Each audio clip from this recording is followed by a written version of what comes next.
We need to spend this time and we need to use it to pass things like fair and timely that look at people for who they are today and not who they were on the worst days of their life. Elder parole that does the same thing, that looks at a person for who they are now and not for the crime that they committed. We need to pass parole reform. We need to pass things like second look sentencing and things that get rid of these sentencing enhancements that keep people in prison for far too long. There's no reason for us to have people in prison for 10, 20, 30 years without anything in place to look at them again, to say that they don't need to be here any longer. Now we have people in prison for far too long. Our prisons have become nursing homes. The governor will tell you that COVID in a nursing home is like fire to dry grass. In these prisons, COVID is like fire to dry grass as well, not just in nursing homes. Like I said, prisons have become nursing homes. We need to pass efforts that will let them go. Pass efforts that will grant clemency now. The only person shouldn't be the governor that has the power to do this. We need to diversify that power. Pass things like fair and timely, like elder parole, like second chance sentencing, like parole reform that take the power out of just the governor's hands and diversify that power so more people get out of those facilities, so more people are able to be free and safe at home with their loved ones. Thank you. Thank you. Jolene, Jolene, Russ, Russ. I'm from the Capital Region. I live in Saratoga County, or Schoharie County.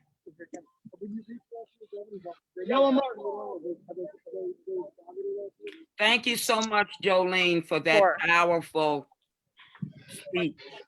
Next, from Albany, we're going to hear from Tiana Taylor.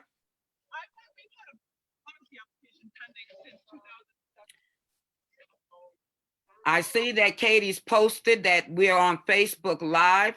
If you have friends or family, let them know. Go on Facebook Live if they can't get into the Zoom. Okay. Here's Tiana. Hi, everyone. My name is Tiana Taylor. My father has been incarcerated for 15 years now, and we're worried. I'm worried about my father. I'm worried that they don't have proper sanitary measures in there. They need to be let go. They're already rehabilitated. 15 years my father's been in, and he's a changed man. He is not the same man he went into prison as, and he did not get sentenced to death. He did not get sentenced to death during this COVID-19 pandemic. All these elders that are in there, all his friends and loved ones that he's met in these 15 years need to be freed. All of the people who are in danger of becoming ill from COVID-19 and dying in prison need to be freed now. Cuomo needs to free them. He has the power to free them. He easily could have freed many people here, and he needs to do it today. We are demanding that everyone gets freed today. All of our parents, all of our elders, all of our loved ones are freed today. Our loved ones are incarcerated, making hand sanitizer that they cannot use. They need to be freed. They need to have the proper sanitary measures. Free them. No matter what, you cannot be social distancing in prison. My father calls me and he tells me his cell is no feet away from the next person. No feet. Not 3, not 6, none. Every day they have to go down sit at the same tables, at least 8 men at a table sharing a water jug. They can't be locked up during this pandemic. It's not compassionate. It's not right. It's not humane to have people sentenced to death who might have done nothing to deserve death. And no one deserves death in prison, okay? They need to be freed. Free our parents, free our loved ones, free our family members. We need our people home. It's been way overdue. These are rehabilitated elders. Free them, please. Free my father and free everyone's parents, loved ones, everyone who's incarcerated can be free today. They have homes to go to. They will not be a burden. They have homes and loved ones who will take care of them. They will be in safer hands at home than they are locked up behind these walls for 15 plus years, 30 years. Please free our elders today. COVID-19, they are under the attack of COVID-19 more than anyone else. Please free our elders. Thank you. And please free our elders, Cuomo. Sign the papers, free them. Follow all those other states who have freed people. Thank you for your time. Thank you, Tiana. It's a travesty, 15 years incarcerated. Nobody's the same person that they were 15 years ago. We're not the same people we were 15 weeks ago. It's about compassion. It's about just, you're sitting up there and you're talking about what's happening in the nursing homes. The nursing homes, just like prisons, they are petri dishes for this COVID-19. We have to do something now before our loved ones are all taken away. Death sentence. Okay. You can hear me, everyone? Good afternoon. Good afternoon. Thankful that everybody was willing to join us, especially people across this state. It is called a great state, the Empire State. For us, it's for all the wrong reason. We are standing in front of Otisville Correctional Facility. Notoriously, Otisville has 40% of its population are people that are vulnerable to COVID-19, one of the oldest prison populations throughout the state. And the reason why we picked this place is because, not only because of this 40%, is because this is the next hotspot that we are looking that people could die potentially. I wish that what we're saying does not happen, that people do not die. But everything that has happened so far tells us that devastation looms over New York State prisons. Governor Cuomo and other governors have rethought how they're going to deal with this. Progressive governors have come up with strategies that will make a significant impact. The governor of New York State has been notoriously slow in dealing with this virus. He had an opportunity to release people on a mass level, clemency. Release people within a year of seeing the parole board. He had also the opportunity, and still has that opportunity, to release people that are medically sick, that have predisposed medical conditions, but he has not. He also has the opportunity to release people that are pregnant, people that are in hospital rooms, people that are in their 80s and 90s that will die if this comes into the facility, but he has not. But ladies and gentlemen that are on this Zoom call and throughout the nation, and people that are listening in New York State, this is not just a matter of releasing people. This is not a criminal legal issue. This is a public health emergency. It has nothing to do with which crime a person committed. It has nothing to do with where a person is housed at. It has everything to do with people dying inside of these prisons, 52 of them throughout the state of New York. Governor Cuomo has shown himself to be a rank hypocrite in many of our eyes. He has cared more about the correctional officers than he has for people that's inside. He allows them to come in with masks on, but doesn't allow us to come in with masks on and tells us that we have to wear a handkerchief. He tells businesses to close down because of essential and basic needs. But he also opens up a shop to produce large boxes and boxes of hand sanitizers for other people. If you can tell businesses to close down, why can't you close down your business? Why did you have to open up and increase the workload of people inside the prison to make masks for people outside that they cannot wear, a hand sanitizer for what they cannot apply to their own skin? And he has been a rank hypocrite when it comes to people inside with social distances or physical distances. How can that happen inside a prison? How are you enforcing that, Governor, outside, but you're not enforcing that inside of corrections? And he has shown himself to be hypocritical when he talks about the people's lives, that he's going to do everything to save people's lives. There's 26,000 respiratory machines that he said that he needs. It did not surely include the 43,000 people that are housed, 43,000 people that are housed inside of corrections.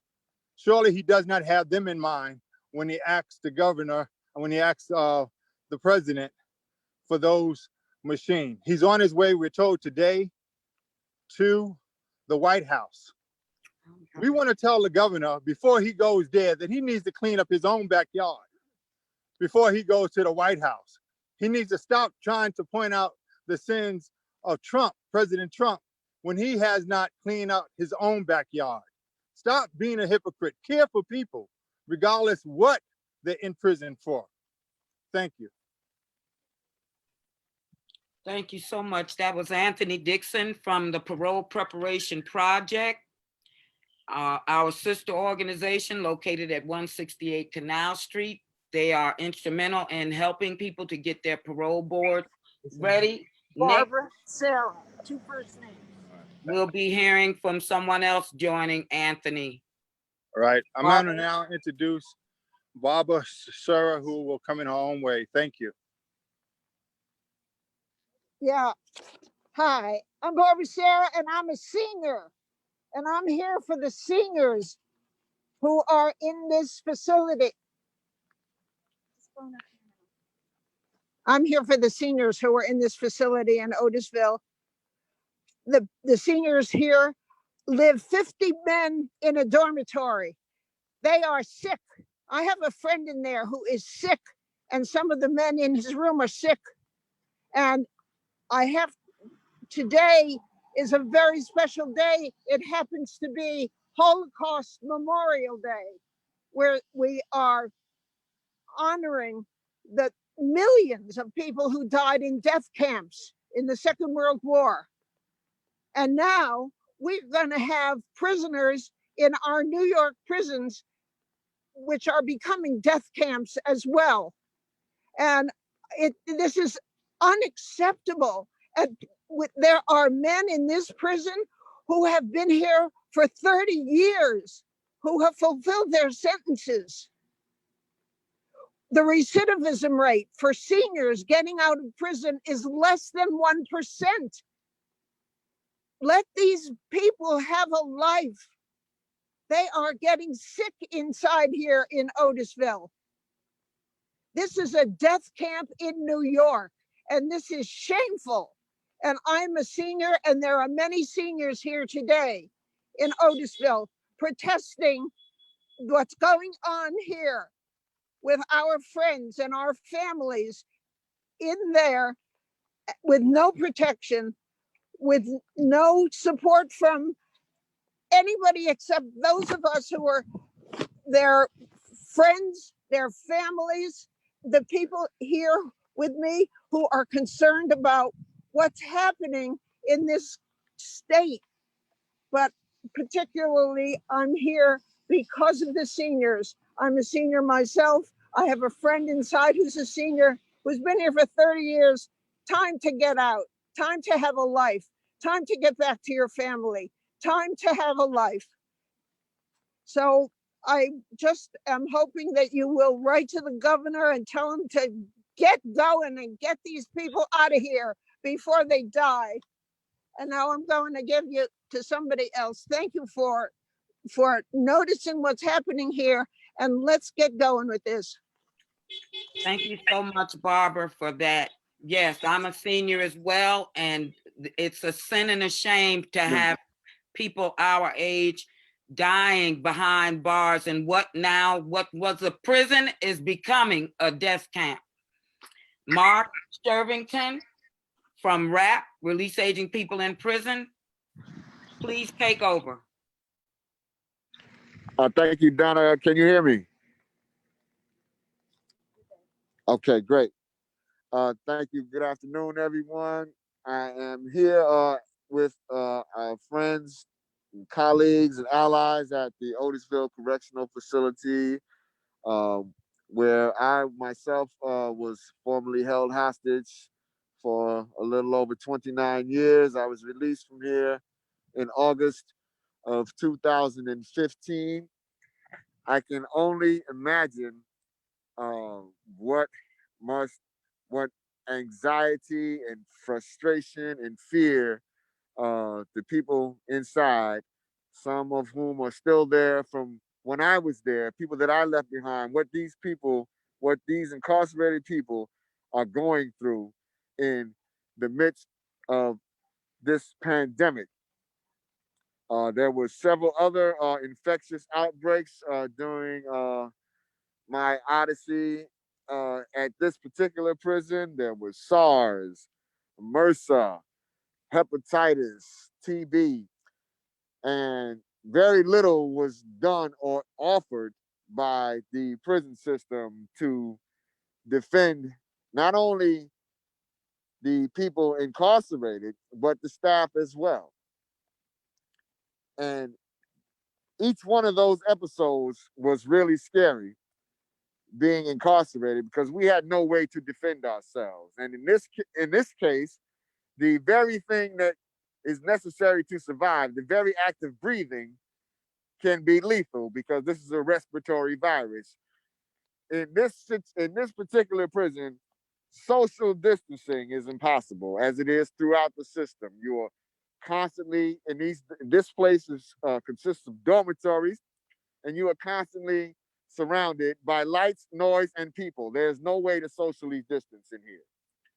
From what I understand, at one point, DOCS issued hand sanitizer and then immediately took it back, claiming they were afraid the prisoners might drink it. Well, even that, and now the offering of the making available of handkerchiefs, which are little more than pocket squares, is a whole lot. Is too little and much too late. People are already infected and dying.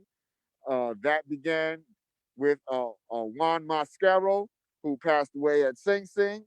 There are several people inside Otisville who are presently infected. At least one has died. There are several staff that are also infected here. It appears to me that it is quite possible that the governor, although he has the power to grant clemencies, and in this case should do so to prevent the further spread of the virus, right? That he is deliberately choosing not to. The reason cannot be, as he stated, because it's about science and math, right? If that was true out here in society, it should be true in there as well, because again, we're dealing with human beings. This is an issue of humanity. We are not asking for a get out of jail free card. This is a public health emergency and should be dealt with accordingly. Governor Cuomo, we're asking you again, as we have several times in the last few weeks, clemency now, clemency coast to coast, let them go. Let them go. Let them go. Let them Let go. them go. Let Let them them go. go. Let Let them go. let them go. Let Let them go. let them go. Let Let them them go. go. Let You know, they let Michael Cohen go. imagine. Thank you so much, Mark. Thank you for that. You're very welcome, Donna. Be safe. You too. Well, that was very, very powerful as usual. Mark is one of our organizers down out of New York City. Everything he said was the truth. This is about public health. This is and money, actually. There's 52 prisons in the state of New York in the 62 counties that we have there. We know that it's all about the almighty dollar, but when do you put a price tag on someone's life? These are our loved ones. This is my loved one. We're going to go to Bedford Hills, and in Bedford Hills, I believe we have our people down there, Dave George, our assistant director. Thank you. In Bedford Hills, take it away.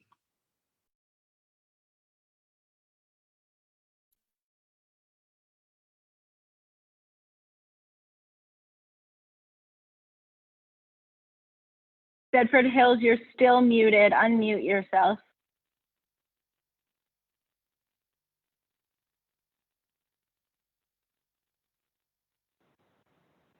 Oh, there you go. Yeah, you're good. Hi, this is Letitia Morris, and we're out here in front of Bedford Hills in solidarity. We know that COVID plus prisons equal death.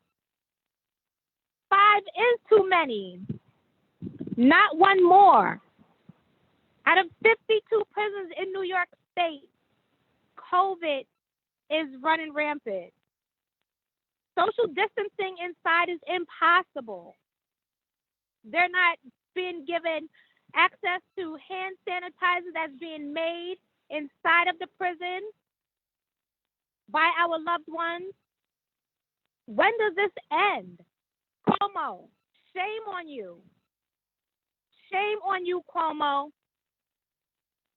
Grant clemency, not to one, but to all. Yeah. Here in Bedford, there's 21 cases of COVID. There's infants inside. We have a nursery inside. When do we answer the call, Cuomo? When do you answer the call? This is a form of cruel and unusual punishment. The 8th Amendment, it's in line. This is out of order. Grant them clemency, Cuomo. My loved one is in MDC, Brooklyn, federal penitentiary, whether it's federal or the state. COVID-19 has the same effect. Death by COVID and incarceration was not the sentence. Let them go. Grant clemency, Cuomo. Thank you. Give me the. Thank you so much, Letitia Morris. Bedford Hills is near and dear to my heart. My daughter is incarcerated at Bedford Hills. I know the women at Bedford Hills and their children.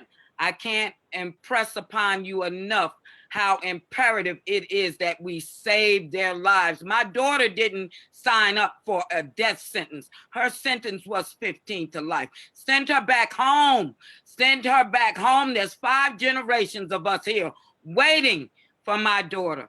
Thank you. And next we will have Kayla Pulinari. Kayla, I'm sorry. Thank you.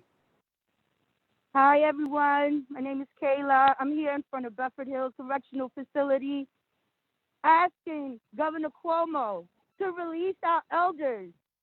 They do not deserve the right to die in prison.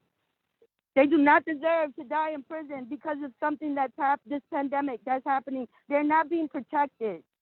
You need to release them. Grant clemency to our elders behind these walls who are being subjected to COVID-19. Not only that, You have babies in this facility. You have mothers in the nursery with their babies.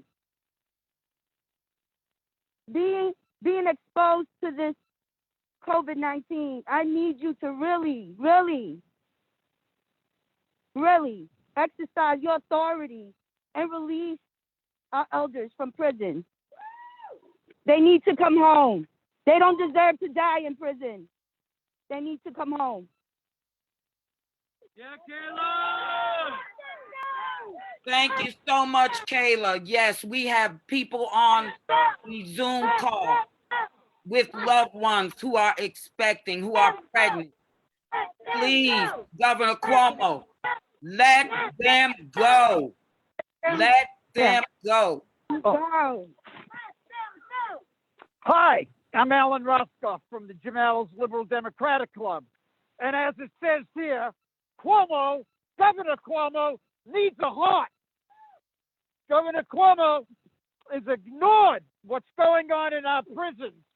The Imperial Governor, Andrew Cuomo, is allowing prisons to become the petri dishes of the disease. There are seniors, there are women with children, there are people here who have spent too much time being locked up, and our governor is allowing them to rot in prison where the disease is rampant. There are thousands of people who should be going home to their families. They were sentenced to serve time. They weren't sentenced to die. Our governor does not have a heart. People call him the love governor. Well, let me tell you, he has no love for those who are behind bars. No love for them and no love for their families. It is outrageous that there are thousands of people who have spent too much time in prison that under normal circumstances should be out. But with this virus, he's giving them a death sentence. And the blood is going to be on his hands. Thank you.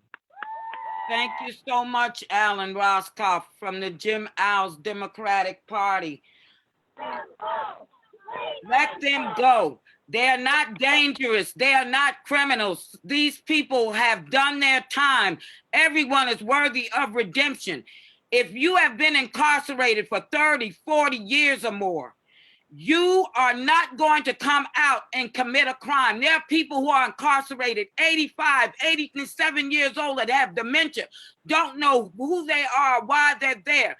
That's unconscionable. And for you to keep saying violent versus nonviolent, you have to change the narrative. You have to take that out because you have to judge people on who they are today, not on who they were at the commission of a crime when they were teenagers.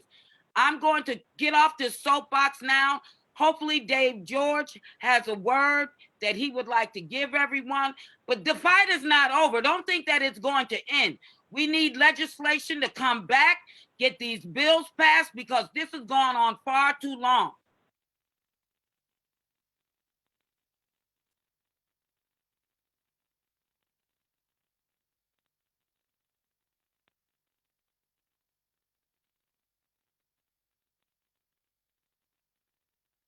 Thank you, Donna. At each of the facilities, folks are now engaged in noise protests outside of Otisville Correctional Facility, outside of Bedford Hills, and outside of the governor's mansion.